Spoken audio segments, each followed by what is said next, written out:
Hola, buen día.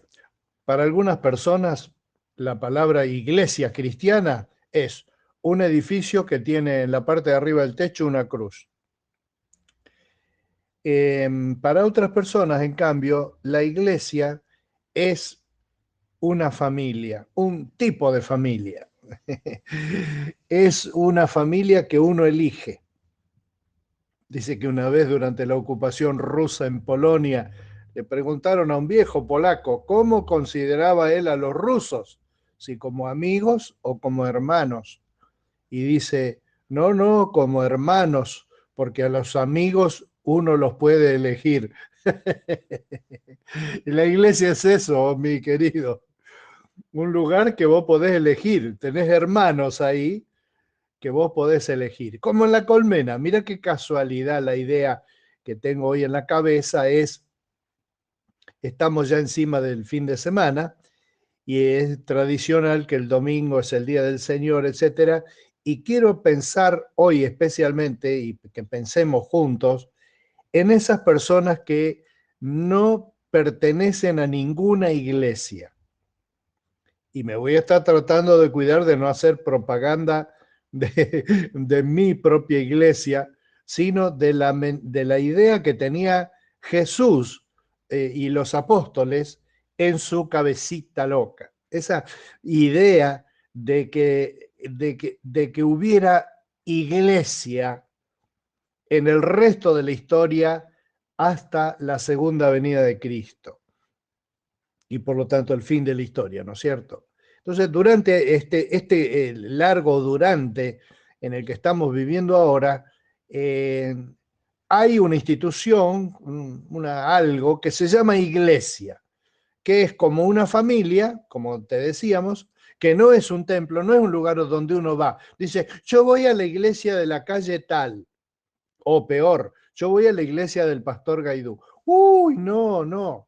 Para que Gaidú tenga su propia iglesia, ¿sabés qué tendría que haber hecho? Tendría que no haber pecado nunca y después haber muerto por todos los otros pecadores. Ahí podría él tener una iglesia propia. Mientras tanto, la iglesia es de Jesucristo, que él dio su vida por ella. Y es un precio muy alto como para descartar simplemente así de plano la idea de que lo que él creó no vale la pena dedicarle mucho tiempo. Esa idea del templo con una cruz arriba no es. El templo es una comodidad para reunirse, para cuando tienen que reunirse los de la iglesia, pero no es de ninguna manera un requisito sine qua non para que haya iglesia. Yo sé de un montón de lados, de hecho prediqué una vez en una iglesia que era en el Chaco, que era abajo de un árbol. Y era un árbol que tenía una copa gigante. Y ahí abajo estaban los aborígenes Toba y cantaban con fervor en Toba. Y ahí yo prediqué un mensaje que no me entendieron casi porque yo hablaba rápido, era un jovencito y hablaba rápido y después la misionera de ahí me dijo, mirá, muy lindo tu mensaje, pero los tobas no te entendieron nada, dice, porque muchos de ellos ni hablan castellano, entonces les cuesta trabajo y si vos le hablás como una ametralladora, no te entienden. Pero fue una experiencia linda. Creo que para ellos también, porque ver gente que venía de otros lados, se preocupaba por ellos también, les reforzaba ese sentido, pero me di cuenta cuando adoraban que estaban en comunión con Dios, que es lo mismo que yo encuentro cuando estoy en la iglesia, en cualquier iglesia. Yo voy, cuando estamos de vacaciones, vamos a una iglesia y tratamos de estar ahí en la reunión, ver, se saluda, ¿usted de dónde es? Mucho gusto. Yo, qué bien, qué lindo, yo tengo un primo que vive en Carlos Papa, papá, y se establece un vínculo, un cierto tipo de vínculo, más parecido a una familia adoptiva que a una familia de sangre, pero que si vos examinás, tiene un fondo muy, muy profundo, muy trascendente, porque finalmente ahí se está expresando en en un edificio que tiene una cruz arriba, eh, una comunión entre personas que tienen un vínculo común con Jesús. como las abejas. Las abejas tienen un sentido de pertenencia a la colmena por el olor, se huelen. Y entonces saben por el olor que están en su colmena. ¿Y cómo hace una abeja para volver a su colmena? Bueno, tiene un sistema sumamente sofisticado de ubicación y entonces lo que hace la abeja es busca para arriba primero. Por eso las abejas quedan atrapadas en los toldos, porque buscan hacia arriba, buscan hacia el sol. Entonces, a menos que hubiera una luz muy fuerte abajo, simplemente van a quedar tratando de ir hacia la luz fuerte del sol, porque esa es su referencia. Entonces buscan la luz del sol y una vez que están arriba, ven los accidentes geográficos, ven cómo van las corrientes eléctricas del mundo y van en la dirección, desandando la dirección que hicieron cuando salieron de su colmena para llegar ahí. A veces igual se pierden. ¿Y sabes qué hace una abeja cuando se pierde? Se acerca a una colmena y se acerca tímidamente y se mezcla con las otras abejas, es que tienen todas la misma remerita, tienen todas una remerita amarilla a rayas negras, parecen taxi. Y bueno, ahí se mezcla. Si las otras abejas la ven a este y le dicen, ¿esta de dónde salió? Che, ¿de dónde sos vos? ¿Qué estás haciendo acá? ¿Qué estás queriendo robarnos algo vos? Y la expulsan. Si la expulsan, se tiene que ir. La, la, lo que sigue de eso es, encuentro otra o me muero. Pero si no le dicen nada, se mezcla y si aguanta ahí un par de días, ya va a tener el mismo olor de la colmena porque se contagian.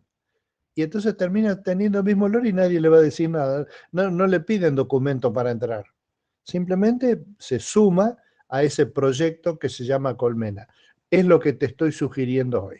Sumate a un proyecto Colmena, pero no a un edificio que tiene una cruz arriba, sino a toda la gama que hay de familia espiritual que vos podés aprovechar, especialmente en este tiempo donde yo conozco mucha gente que es seria y responsable y cristiana y no encuentra en su lugar una iglesia adecuada para ir. ¿Sabe de qué estoy hablando, no? Dice el apóstol Pablo, porque lo dijo hace como 2000 años, pero lo sigue diciendo hoy, porque es de actualidad. En Efesios 4:14, entonces ya no seremos inmaduros como los niños, no seremos arrastrados de un lado al otro ni empujados por cualquier corriente de nuevas enseñanzas. ¿Te suena esto? No nos dejaremos llevar por personas que intentan engañarnos con mentiras tan hábiles que parezcan la verdad. En cambio, hablaremos la verdad con amor y así creceremos en todo sentido hasta parecernos más y más a Cristo, quien es cabeza de su cuerpo, que es la iglesia. Él hace que todo el cuerpo encaje perfectamente. Eso es lo que yo quería levantar. Él hace que todo el cuerpo encaje perfectamente. Y cada parte, al cumplir con su función específica, ayuda a los demás a que se desarrollen y entonces todo el cuerpo crece y está sano y lleno de amor. Hay iglesias que están en un edificio que tiene una cruz arriba. Hay iglesias que están en las casas. Hay iglesias en internet. Hay iglesias en WhatsApp. Hay iglesias en Facebook, en Twitter. Hay iglesia en un montón de lados. Acércate a alguna donde hay iglesia en los tips, pero en los tips yo hablo, pero los que escuchan los tips, la gran mayoría, no puede hablar conmigo de vuelta, no me puede devolver, no me puede decir, ese no me gustó, este me encantó, ese me tocó el corazón. Algunos sí, y les agradezco en el alma, porque esto es una, ¿cómo decir? Una pequeña cosa.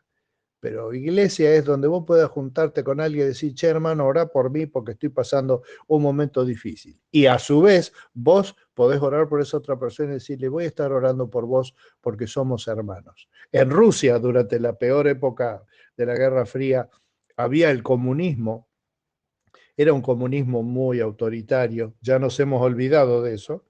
Y ahora la vacuna Sputnik se la llamamos vida, pero hace años en Rusia estaba prohibido que las iglesias crezcan.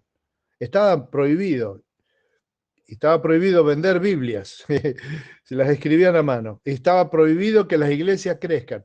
Entonces cada vez que había convertidos y se querían bautizar, lo que hacían las grandes iglesias que ya tenían el cupo y tenían prohibido crecer, es decir, no podían aumentar el número de miembros, ¿sabés lo que hacían? El domingo, antes de los bautismos, iban a bautizar a 10, por ejemplo. Entonces el pastor decía, bueno, quizá hay alguien acá que está deseando retirarse de la iglesia. Así que si hay alguien, necesitamos que, para poder bautizar a estos 10, que 10 personas se retiren de la iglesia. Entonces algunos de los miembros más viejos levantaban la mano y decían, pastor, renuncio a la membresía de esta iglesia. Entonces renunciaban 10 y bautizaban 10 y así mantenían en pleno comunismo autoritario eh, el, el crecimiento sin subir el número de la iglesia, que más que un edificio que tiene una cruz arriba, es una familia espiritual.